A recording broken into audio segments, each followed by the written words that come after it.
Hello mga palangga, ayan bumili ako ng saging sa supermarket worth ano siya, $65.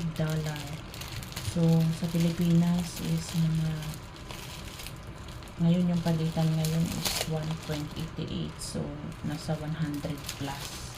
So diba, yung mga 100 plus siya. So ilang piraso na to?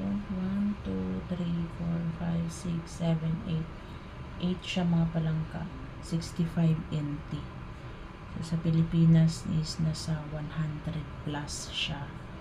So okay na rin to, at least meron tayong saging, diba? Ang ganda, ang kinis, pero ano pa to siya, parang bata pa, hindi pa siya magulang. So ano lang siya, yung parang pinilit siyang pagkahinog, pero okay na to. Pahinugin lang natin siya muna para matamis. Diba ang ganda, ang kinis niya mga palangga. Then may saging na ako. Ito yung kakain ko mamayang gabi. Thank you for watching mga palangga.